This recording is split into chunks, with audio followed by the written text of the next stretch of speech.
Alors, je vous avais parlé que background était une propriété raccourcie. On va pouvoir découvrir toutes les propriétés qu'elle contient. Et c'est parti tout de suite. On va même se faire un background étirable, c'est-à-dire qu'on va faire un fond d'une page d'accueil. Ça arrive très souvent dans un site qu'on fasse ça, qu'on arrive sur une grande image, vous savez, qui soit bien responsive, qui s'étire bien comme il faut. Eh bien, on va apprendre à le faire tout de suite. Donc déjà, on va choisir une belle image en très grande taille. Je vais vous montrer comment prendre une très grande taille sur Unsplash. Donc ici, on va taper par exemple landscape, ça veut dire paysage, des trucs de nature. Voilà, donc on va pas trop s'embêter, hein. On va prendre par exemple ceci, tac. Et vous voyez, à download free ici, vous avez small, medium, large, pardon. Large, eh bien, on va prendre large ici, c'est bien. Medium, c'est pile la taille de l'écran. C'est bien, mais préférez toujours vraiment des grandes images pour avoir de la bonne qualité, et puis vous allez voir pouvoir bien les manipuler. Vous avez aussi taille originale, pardon, là les mots en anglais j'ai un petit peu de mal. Bref, 6000 par 4000, bon là ça va être trop grand et surtout vous allez perdre en performance sur votre site. Donc juste prenez la taille large ici et ça va le faire. Donc bref, je l'ai téléchargé ici, on le met dans notre dossier directement, on se retrouve juste après. Donc là je l'ai mise ici, j'ai juste à l'appeler, je vais l'appeler image 1 par exemple, tac. C'est vrai qu'on avait déjà pris des petites images et vidéos, si je dis pas de bêtises. On peut d'ailleurs les supprimer. Tac, et tac, et la petite vidéo, on va également la supprimer. Ok, nickel. Allez, une fois qu'on a trouvé notre image, très bien, on va pouvoir commencer à découvrir ces propriétés qui sont dans notre background ici. Donc on peut tout enlever, encore une fois, le code source est disponible, je vous ai fait un grand repo GitHub avec normalement le code source de chaque vidéo, donc hop, on peut enlever ça également. Comment on fait une page d'accueil en général avec une grande image? Eh bien, on fait une div avec la classe accueil, ou home en anglais, hein, si vous voulez l'écrire en anglais. Ensuite, on va venir directement ici, très bien, hop, et donc le body de base, il n'a pas de hauteur, comme je vous avais dit, donc on lui donne cette hauteur de 100 VH, 100% de la hauteur d'écran, et alors, je vous ai dit que de base, il avait 100% de la largeur, c'est vrai, mais des fois, pour bien se repérer, en fait, on écrit quand même width 100%, même si de base, il l'a déjà 100%, c'est plus pour se repérer qu'autre chose. Faites comme vous voulez, très bien. Ensuite, on voit qu'il y a un petit décalage là. Qu'est-ce qui se passe? Pourquoi il y a un décalage comme ça? Eh bien, de base, le body, il a des marges. Il a des petites marges, en fait, intempestives. Et donc, on peut directement faire margin 0, comme ça, tac, hop, et vous voyez que ça les a enlevés. On n'a plus de scroll, c'est très bien comme ça, d'accord? Très bien, les marges ici, on les a enlevées. Et maintenant, on va directement aller dans accueil. Et puis, on va lui donner une width de 600, par exemple. Ou 600 c'est bien, 600 pixels et une hauteur de 300. Très bien, 300 pixels. Alors, notre fameuse propriété background, elle est ici. Si je mets une couleur, comme je vous ai dit, eh bien, il va directement repérer que c'est pour la propriété background color, et il va donc, tout simplement, eh bien, c'est comme si en fait on écrivait BG color ici, background color, tac, et il va le repérer tout de suite dès que vous mettez une couleur, d'accord? Là, vous m'avez vu faire un petit raccourci, BG color. C'est encore une fois emmet, hein, la petite extension magique qui nous permet, là vous appuyez sur entrée ou sur tab, hop, directement ça vous fait ça. Et vraiment vous avez des extensions pour à peu près tout et n'importe quoi. Si je tape padding ou juste pad comme ça, hop, vous avez padding juste ici. Si vous tapez, on l'a pas encore vu, mais text align, enfin ce genre de choses. Et alors vous inquiétez pas si vous les avez pas dès le début, mais à force de coder, vous allez les avoir dans les doigts, vous allez avoir des petits automatismes et vous allez voir que ça va écrire beaucoup plus vite, quoi. D'accord? Donc pour l'instant, background ici c'est comme background color. Donc ça, regardez, je vais le mettre en commentaire et puis on va se les écrire une par une en fait. Ça va être plus facile de les repérer. Background color, très bien. Ensuite, qu'est-ce qu'on peut avoir? On peut avoir background image. Donc ici, je vais mettre BG image, URL, il me demande quelque chose. Et là, on va aller dans ressources et dans image1.jpg. Et regardez, hop, ça va nous donner notre image. Alors, on va revenir à l'image tout de suite, mais notez qu'ici, URL, j'ai pas mis d'apostrophe ni rien. En fait, il y a trois manières de rentrer ça. Soit nature, si on veut, comme ça. On met juste ressources image 1. Soit on met des apostrophes. Ça fonctionne également pareil, c'est exactement la même chose. Soit on met des guillemets. Voilà, c'est vraiment comme vous voulez. Moi, j'ai beaucoup pris l'habitude de mettre des guillemets ou des apostrophes, mais voilà, sachez que ça fonctionne quand même comme ça. Bon, allez, on va mettre des guillemets juste pour la forme. Donc ça, c'est background image, c'est-à-dire que ça va passer au-dessus de background color, évidemment, qui sera la couleur en dessous, et ça va rajouter une image, donc suivant le chemin que vous lui fournissez. Il faut savoir que c'est bien de mettre un background color, même si on met une image au-dessus, parce que des fois, il peut arriver, parfois plutôt, je crois que des fois ça ne se dit pas, parfois l'image n'est pas disponible sur votre serveur, il y a un bug dans vos ressources, etc. Pour X ou Y raison, au lieu d'avoir un fond, si l'image ici n'est pas disponible, un fond blanc, il y aura quand même un fond noir comme ça, d'accord? Et l'utilisateur s'y retrouvera un petit peu mieux. Voilà. Donc, background image. Alors, qu'est-ce qui se passe sur notre image? On a pris une belle image très grande et on se retrouve avec ces sortes d'arbres ici, on ne comprend pas trop ce qui se passe. Là, on est en haut à gauche de l'image, en fait. Elle est immense, comme je vous ai dit. Enfin, immense, elle est grande. On n'a pas pris le format immense, elle est large, elle est grande. Et du coup, on se retrouve en haut à gauche de l'image. Et on va pouvoir se déplacer à l'intérieur avec Background Position. Hop, Background Position ici. On a des propriétés comme Center, par exemple. Center, hop, et tadam, on est au milieu de l'image. Et souvent, en fait, l'image, l'action...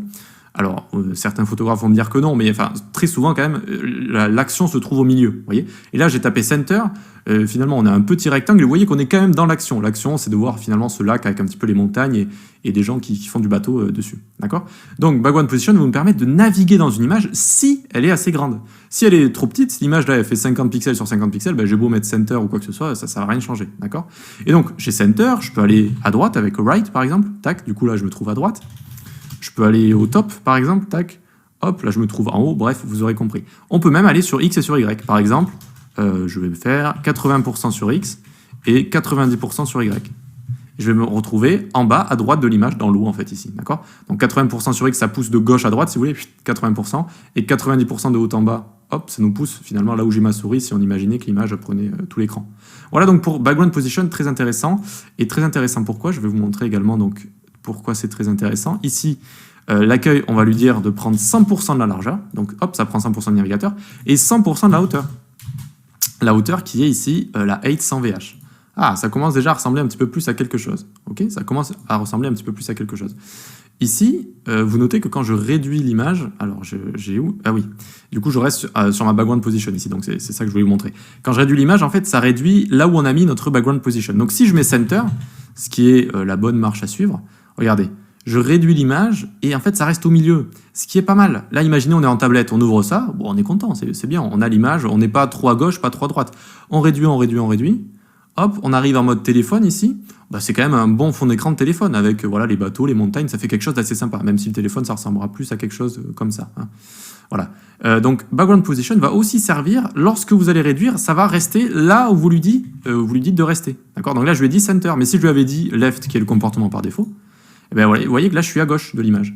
Et pourtant, là, regardez, hop, elle est en entier, très bien. Et quand je réduis, alors hop, quand je réduis, tac, je vais aller vers la gauche. Et je vais également pouvoir aller vers la droite, enfin, vous aurez compris. Et on peut également utiliser X et Y, d'accord? Ça me donne envie de me baigner, tout ça.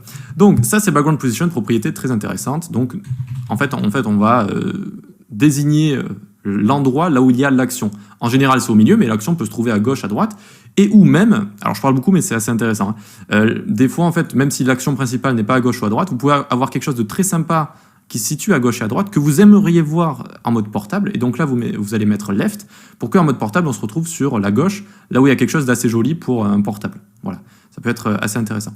Allez, donc ça, c'est Background Position. Ensuite, on va voir une dernière... non, on va en voir deux autres ici. On va voir, par exemple, Background Repeat. BG Repeat, d'accord. Et en fait, de base, pour comprendre Background Repeat, il faudrait mettre ici une hauteur très grande.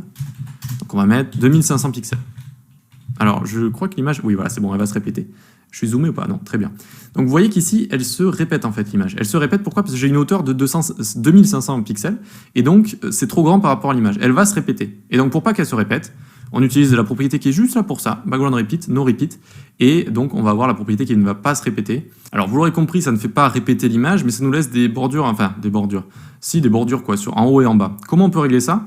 Eh bien en fait, cet espace qui nous est alloué, en fait c'est toujours l'espace alloué au background, donc à notre image. Et donc on peut utiliser, encore une fois, Background Position, top, et regardez, hop, ça va monter tout en haut, et très bien, en fait, l'image est correcte comme ça, et elle ne va pas se répéter. Alors c'est seulement si on a envie que ça ne se répète pas, d'accord? Ça peut arriver dans certains moments. Allez, on laisse ça sur Center, on remet une hauteur normale, ou plutôt qui va prendre toute l'accueil ici, donc 100%, très bien. Et comme dernière chose qu'on va voir, on va voir Background Size, BG Size ici. Et imaginons, on peut mettre 10% comme ça, 10%, tac. Ça va changer la taille de l'image, en fait, hein, vous l'aurez compris tout simplement. Et il existe une valeur très très intéressante avec Background Size, c'est quand on a des images qui ne sont, comment dire, vous voyez, on va l'utiliser pour faire le fond de notre page d'accueil, mais elle est, imaginons, légèrement plus petite. C'est-à-dire que au lieu de faire toute la largeur, elle va s'arrêter là où je vous montre avec ma souris, vous voyez. Et il va manquer 10%. Donc ce qu'on voudrait faire dans ce cas-là, c'est l'étirer légèrement, voilà, quitte à perdre un tout petit peu de qualité, mais ça reste correct en fait. Ça va étirer l'image si on met ici Background Size et on lui met Cover. Voilà, c'est une valeur assez magique. Bon, alors là, vu que l'image est assez grande, on voit aucune différence, c'est normal. Ça va couvrir l'image en respectant son ratio, et vu qu'elle est assez grande, bon, ben, c'est parfait. Mais si elle est trop petite, eh bien, ça va forcer à couvrir le fond. Voilà, en essayant de ne pas trop dégrader, mais évidemment, si l'image est trop petite, ça va trop dégrader la qualité, et je ne vous conseille pas si l'image est trop petite. Mais s'il manque un tout petit peu d'espace, voilà, n'hésitez pas à faire un background size cover. Ok, donc on a vu finalement toutes les propriétés liées à background. Il y en a quelques-unes en d'autres que je vous montrerai un petit peu plus tard, parce que là, finalement, elles n'ont pas trop de rapport avec ça. Mais sinon, c'est vraiment les essentiels, d'accord? C'est vraiment les essentiels. Et donc, du coup, on peut utiliser background comme ça. Background, tac. On commence, donc il y a une comment dire, il y a une liste en fait. On doit les mettre dans un certain ordre. Voilà, ordre, c'est le mot que je cherchais. On commence avec background repeat. Donc par exemple, on peut lui mettre no repeat ici. Ensuite, on va avoir la position. Donc la position, on va mettre center. Ensuite, il faut mettre un slash comme ça pour background size, cover ici. Et ensuite, on va mettre l'URL ici, et on peut copier ce qu'on a juste là. Hop, URL, et on le copie ici. Alors je vais dézoomer un petit peu parce que voilà, c'est n'importe quoi comme ça, nickel, hop.